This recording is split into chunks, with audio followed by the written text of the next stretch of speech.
The HiPipo Chronicles, this is where we shall be looking at the entire journey of where it all started, and that is all things HiPipo on this series that will be running year by year, taking record of everything that happened in that entire year. And to do that on the HiPipo Chronicles, why not do it with the man that was there when this all started? And he's currently the CEO of HiPipo. His name is Innocent Kawoya, and he'll be taking us through the years as we are currently going to make our 19th year. And so we're going to start all the way from 2005. But first, Innocent Kawoya is on this episode. So welcome. How is everything going for you, and how is HiPipo now? It's a beautiful thing. Thank you, Mark. I appreciate the fact that we've been able to move all this long from 2005. From the time when internet only seemed like it was going to be a very amazing thing for the world. Yes. As we speak in 2023, we are speaking AI, machine learning, and Bill Gates has for the last about 6 months been speaking loudly about the fact that AI is the next biggest thing, if not the current biggest thing that internet will ever see as an innovation. But back in 2005, nothing was as beautiful, nothing was as interesting as internet was to us, to a few of us that had access to it. Yeah. Well, for those who were there, or the privileged Ugandans that were working in the corporate world, that had access to some fast internet, some connectivity during internet the day. cafes. Yeah, internet cafes were a bit available, but not as much. Yes. But people were working like in BOU, people who were working at departments like DICT in Makerere, people who were working with the telecoms of the time at UTL when Mango was still a shining brand. Yes. I mean, know what having good internet was, but it wasn't being used. Yeah. And the worst thing was that there was not so much effort around 2005 about ensuring that people understand what they should be using internet for. What can you do with it? What capabilities does it come with? Yes. I mean, so many things that happen in the Western world. I mean, social media was growing. Yeah, it was just starting. I mean, things like MySpace, High5 were starting to become the thing. Today, we are very excited about talking about e-commerce. Back in the days, it was classifieds. Yes, the Gumtrees of this world and all that kind of stuff. So, I mean, that is when the journey started, the journey of greatness. And straight to the point, starting from 2005, Mark. I don't know where you were in 2005. 2005, I was in O-level at that time, yeah. Yeah, I was in O-level too. I was in senior 4. And I remember some events that happened sometime, I think around 14th of July, 2005. I was promoted to become a head prefect at my school. Unfortunately, 2 or 3 of my colleagues were demoted. I was the head monitor, and somehow I was given 3 posts.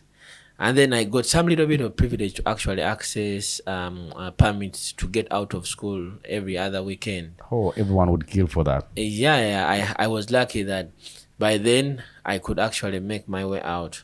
And I don't know how, God knows how I convinced the head teacher then, who was actually in jail now. He's been in jail for 12 years. And wow. I remember, life. So I remember convincing this gentleman and him allowing me to leave school every weekend, because I wanted to join a team of people that were very excited about changing the world. I remember back in the days, John Mark, always was excited about getting to create a platform that will change how everything content is distributed. The excitement was really about the usage. Yeah. But as you remember, so many things were happening in the country. And I mean, we cannot talk about 2005 and talk about HiPipo and don't talk about the ecosystem as well. I think we have to start from we have to start from the ecosystem. Yeah, sure. So, but at the time, let's see, 2005, because you are looking at getting into a space that no one around us is doing in Uganda at the time, because all we're used to is looking at what is in print. That's the only time we would get information, and either watching TV at the time. There were a few TV stations at the time too. But what what was of interest for you in this field to get to even to say I need to be part of this innovation that John Mark and the group were trying to put across? Well, the excitement was also highly risky. For example, look at an instance of you being one among 1,000 people in a school who can access internet once every week. That's very much privileged. Yes, I mean, that was how it looked like. We were at a school at St. Mark. By that time I joined St. Mark, and we had computers that didn't have internet connectivity. Yeah, we did. Anywhere in any office, not the head teacher, not anyone had internet. So I was one among all of them that could move out of school, go over the weekend, and then access free internet at Makerere University. So the market looked like, okay, you will have a service where a few of your colleagues in school who are sharp and who are outgoing, that get out of school over the holidays and go to internet cafes, will be able to access your service.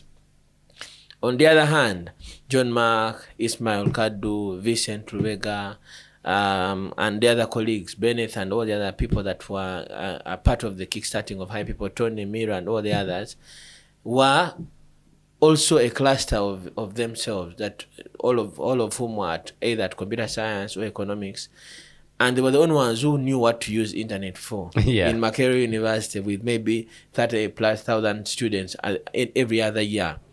So we were like, okay, you have a market, you have a ratio of 10 to another 1,000. Yeah. And then you want to ask yourself, where is the market? But for me, what actually brought my attention so close and made me want to be a part of this was what I was seeing I was able to get from internet, from other places. Yeah. It was how internet was connecting the world in a very simple way. Come and sit on that fat buried computer. Yeah. Like it's really, really fat. Yeah. No flat screens like what you guys like seeing these days. No, kids that have been born in 2005 have no idea. They have no idea. Very heavy, and then usually they could get so dirty because of dust. Yeah, and they were white. And they were, they were white. You had to make matters worse, and slow at the same time. So there was little imagination that computer would actually be that place where you could find news, listen to music, read, attend a degree in a college somewhere 1,000 miles away from there and graduate authentically. I mean, no one had talked at all that. But then no one had even told so many of the people that had access to internet at that time that it could become the main source of employment or income for them, for their children, that it could be the tool that they could use to solve so many problems, save time, and all that kind of stuff. So for me, I felt, okay, I had this story so commonly, and we were all tempted. So the few colleagues that were in school that used to use internet, they could go and search for pornography. Usually, I don't know why that is usually the first thing to go to, but even when people get their first phones, that's what they have. Exactly. So it was, hey, you're going to go and see this. Of course, adolescents. But funny enough, it wasn't an adolescent act in any way. Yeah. When you walk to a cafe, you could find adults wanting to jump on the same pages. Yes. You could find people wanting to pay for hours just to go and hide in a computer, cover themselves in a cafe. The way the cafes were structured was favoring because it's like there's something blocking you from seeing what the next person is doing. Exactly, and I think it was the intention. The same way you see people constructing lodges in a way. They were making sure everyone is kept safe and privately to do whatever I want to do. Yes. And I mean, all the things were happening. But as we all know, internet came in and simplified so many things. But by then, infrastructure was bad for Uganda. I mean, the fiber optics cables came in later after government came in and made sure that they do a co-investment with the private and public sector. I mean, there was a presidential roundtable on ICT for a long time that was working on make sure that we get connected. For us, the whole year, I remember I started working at HiPipo as a marketing executive. Yeah. And all I wanted, I knew I had the mass. I had 1,000 people to communicate to. Every single Monday at school, I had a chance to speak to 1,000 people. So at the And time, yes. at the time, what were you marketing then? Because you have a position. Then, Yes. So what are you marketing at the time? Well, I was telling people about how we have a beautiful website, social network that can connect them, but it wasn't working. Yeah. We were still dreaming and working, doing the code. So I had some knowledge about coding, a little bit of HTML by that time. And then I was really good at data management. So I was a good data entrant by that time. Yeah. So it was what I most knew using a computer for. And of course, browsing for everything. You remember the stickers of footballers? Yes. So the footballer in me always wanted to check out for the new stickers of Ronaldo, Luis Nazario de Lima, to check out every kind of Brazilian that I knew and every club in Europe and see what is happening with them. And as we did that, we were learning so many things and working on HiPipo to build that what was going to become the first ever social entertainment platform in Africa, not in Uganda actually. Yeah. So that's the dream, was that I'm marketing this product of what I know it could be, but we are not yet there, but I know what it could be. Yes. And we are looking at creating a place where people can interact, not just a website where people go to get information, but there has to be interaction. Yes. Well, the little we knew was that we knew that internet was going to make a lot of things change, starting from the conversations we have.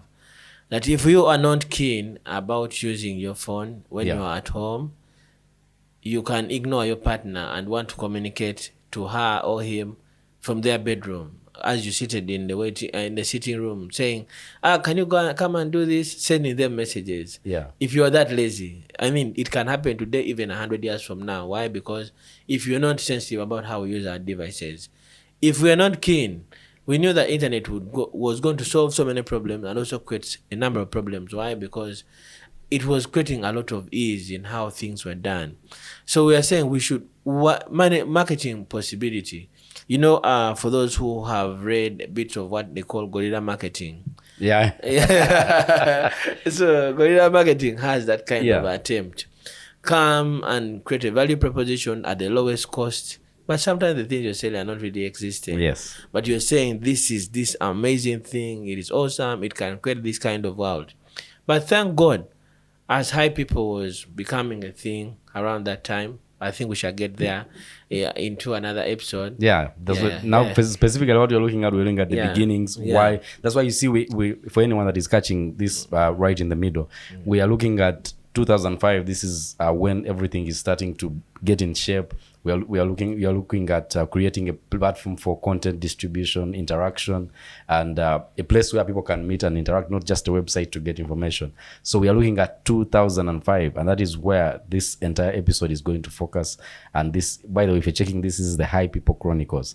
So when you're looking at what it could be, and you're looking at where this innovation will go, at that point, what is the energy around the team? And when you're having these discussions of what it could be during the weekends when you're able to move out of school, what are the conversations around what this could be? Because you're already rolling out what it could be, but at the time you are not yet there.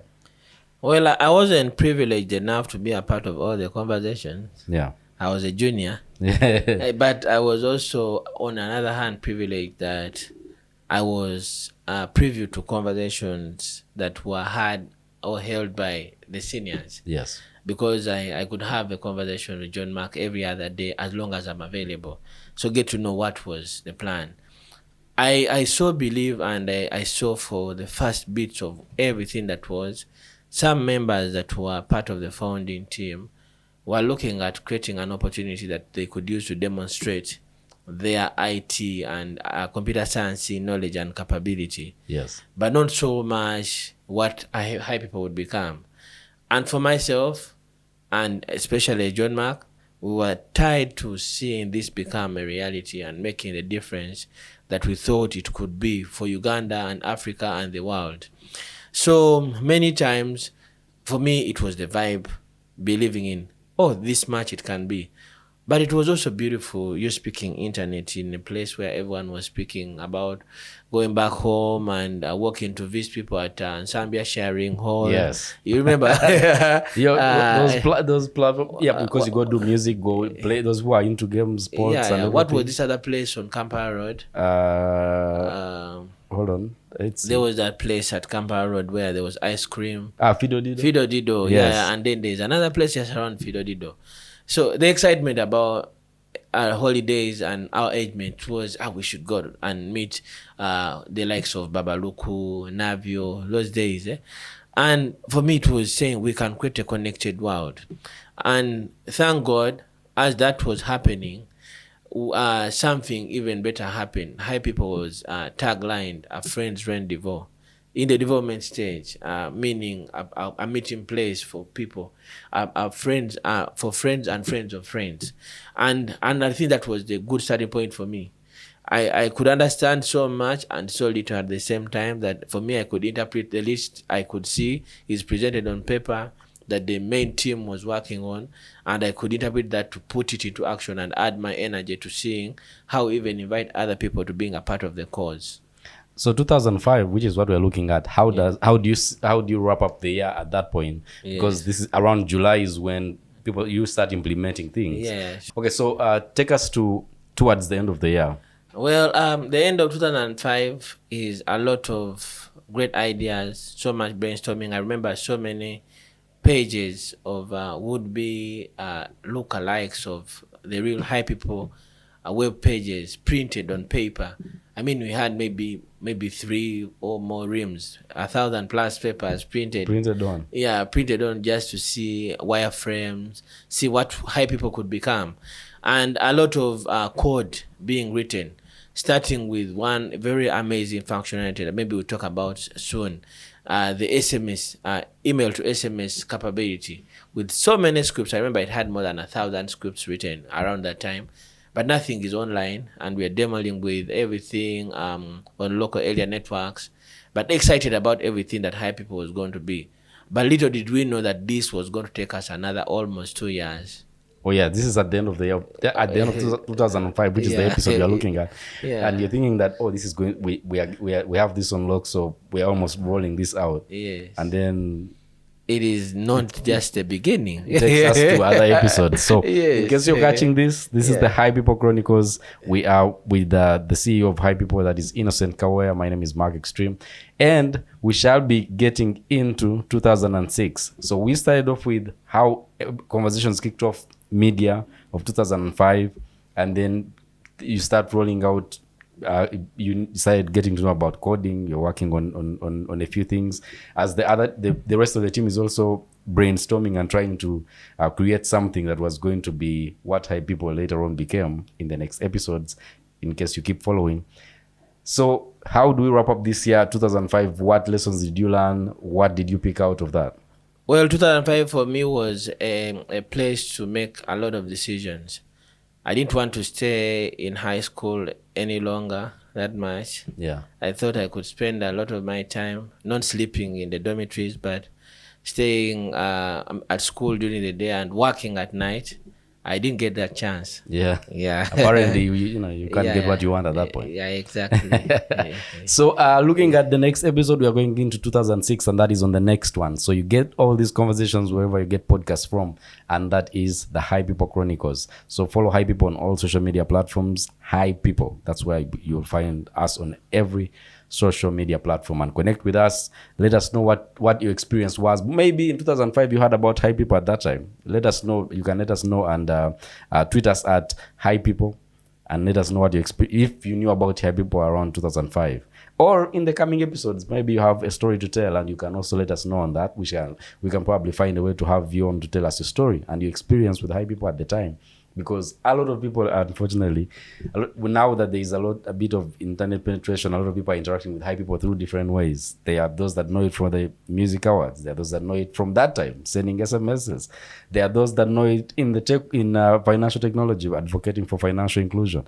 All that, wherever you get podcasts from, the HiPipo Chronicles, for you to know the story behind HiPipo. On to the next one. That's when we get you.